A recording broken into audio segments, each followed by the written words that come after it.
大家好，比特币今天来分享一些知识。感觉比特币头肩底右肩摩擦的也差不多了吧，该立起来了吧？如果能往上突破上涨，有可能会是比特币本波牛市的第四场大戏。所以2年来一路做多的利润，从20K 到50K，以及这一次75K 再做多的利润，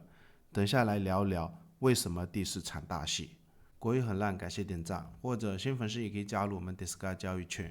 另外，如果你正在考虑交易加密货币，个人是选择使用 OKX 交易所，它是全球最大的加密货币交易所之一，而且 OKX 也是 F1 迈凯伦车队以及足球俱乐部曼城队的赞助商，实力不用我讲了，视频下方有我的 OKX 邀请注册链接。我们先来看一下比特币12天的这一张图表，或者是发现有很多新手连 MACD 都不懂，或者是比特币价格2年之前，当时也是跟很多朋友讲啊，它历史上一般下跌1年的熊市，你如果去数它的蜡烛，从顶部到底部的位置差不多350天，1年的时间有可能就会是比特币的底部。而且如果我们配合比特币12天的这个 MACD 指标，就是你有看到它跌个350天左右，12天的 MACD 有出现这么重要，就是之前都没有这种黄金交叉，它如果放出绿色的柱状，后面的牛市你一定要非常非常的重视。因为我们可以看一下2012年，当时比特币的熊市从高点跌到底部，同样可以数一下它的时间，跌到这个位置也是350天，大约1年的时间。如果你看到这个 MACD 之前全部都是红色的，它突然间放出这种黄金交叉，就是一个扭转你人生一辈子财富自由的机会啊！因为我们同样可以看一下比特币在2015年当时的底部，你可以看一下之前的熊市，从高点到底部的这个位置，它是接近400天，或者是你看到在底部的位置有出现这么重要的黄金交叉，也是你扭转人生一辈子的财富自由机会。所以你如果是交易新手的话，或者是就看12天的这个 MACD 指标，那我们可以看一下，就是2015年后面比特币上涨到顶部的过程中，如果低点的位置，一般我知道很多新手都是听到一些身边的朋友赚钱了，或者是知道比特币价格涨上去了，然后才进入整个市场。那我们要看一下，就是这个 MACD 指标，它在2015年上涨过程中，我们可以看一下，其实中间是有几场大戏哦。比如说底部刚起来这个位置 ，MACD 柱状有下降，后面继续涨，或者是涨到高点以后再盘整 ，MACD 柱状有下降，然后后面继续涨，然后再盘整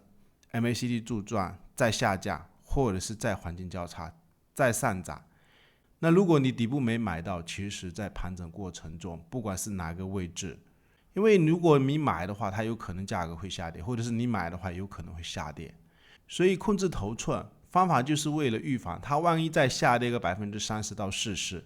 你可能还有资金可以在低点位置或者是去买入比特币。所以我们观察一下2015年到2017年几年的上涨，它这个过程里面感觉是有连续的几场大戏，有可能是1场、2场、3场、4场，或者是我们可以看一下比特币在2019年到2021年上涨的牛市。就是你如果看到价格涨了才进来，一定要控制好自己的头寸，因为你要留一部分资金去预发。当然，整个大长线你如果买完以后，考虑的是未来10年或者是20年的利润，那你买进的话，不怕短线被套的话，仓位控制倒是无所谓啊。所以我们可以看一下，比特币在2019年上涨一场大戏，或者是后面死亡交叉，其实在这个位置感觉就要开启第2场大戏。但是最终遇到黑天鹅事件，后面是在这个位置，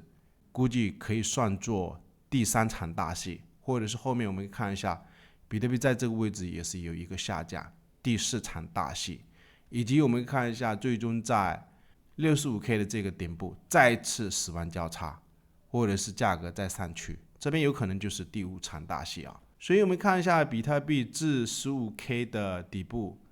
开始的上涨，这个位置有一个盘整，再一次黄金交叉，第二场大戏。第一场就是这个位置，最重要的买点就是底部，你如果一路买上来，前面一场两场都可以买，或者是现在有可能就是第二场第三场，目前这个 MACD 柱状12天的，我们要去留意它如果下一步这边的柱状也开始上升，因为12天的反应是比较慢的，所以我们看一下之前的这个位置上升，后面比特币价格上涨，以及我们看一下现在的比特币12天的这一个蜡烛图表，明显感觉就是 75K 前面的这个支撑，或者是现在价格已经是基本上把这一根下跌全部要给吃掉。有没有可能这个位置比特币就是非常重要第四场大戏要开启的位置？因为我们看一下比特币周线的这张图表，同样也是一样观察的更明显。底部起来的时候，这个位置开始上涨 ，MACD 柱状黄金交叉，这个位置2万左右盘整，第二场大戏，然后这个位置继续盘整，第三场大戏。现在的比特币自10万美金跌到 75K 的低点，周线或者是交易群也是希望朋友们 75K， 包括视频也是跟朋友们计划，你高点要控仓，万一真的跌破9万，我有可能会在7万4到7万5左右，包括我亲戚包括我朋友的资金在这个位置有可能会再重仓买入比特币。所以现在周线已经有利润，或者是也来了一根多头的吞噬。我的观点是这个位置是很强势不排除柱状如果继续上升，当然这个位置我也不知道它会不会继续盘整，但是我个人是感觉已经是非常强势要下去早就下去，不下去那这个柱状继续上升，有可能后面只要突破，或者是甚至9万都给突破的情况下，比特币估计会开启第四场大戏。然后我们来看一下比特币日线的这张图表，链上金鱼的数据17号刚刚这一根蜡烛的收盘，持有100枚以上，这2天是没有买但是我感觉有可能他们是在对敲，就是把持有100枚的比特币转到持有10枚到100枚的这个地址里面，或者是我们可以看一下比特币这个现货 ETF 的数据我们可以看一下贝莱德最近已经是连续3天都在买入这个比特币，所以有没有可能再回到比特币日线的这张图表？我们可以观察一下，前几天推特上面有跟大家分享，这边如果是左肩，这边是一个头，现在的右肩盘整的时间跟这边有一点很接近我们可以看一下比特币如果支撑 83K 左右，还有一个支撑是在就是前面的低点 81K 到 80K 左右，就是只要不回下去，这边其实轻轻的挑战再来一根上涨。我们可以看一下 MACD 已经是要进入零轴，零轴上方就是一个多方的强势区，可以看一下之前比特币在就是60K 左右的时候，这边 MACD 已经是进入零轴，或者是只要 MACD 一直在零轴上方，比特币后面价格基本上就是涨的。而且还有一点知识就是比特币的这个 KD 指标，这个位置只要再来一根大涨 ，KD 现在是已经白色的这个值都已经来到80上方。那以前有教过一个方法，就是如果你看到像这种 KD 指标来到80上方，它有可能是非常强势的那种钝化的上涨，就是比特币上涨可能一去不回头，或者是我们可以看一下包括当时的这个位置上涨。不过我们也要留意有时候像这种进入80，它也有可能会继续洗盘，就像这一个区间，或者是这个位置进入80，后面是有上涨，但是也有可能会继续洗盘。最后感谢大家收看，对我们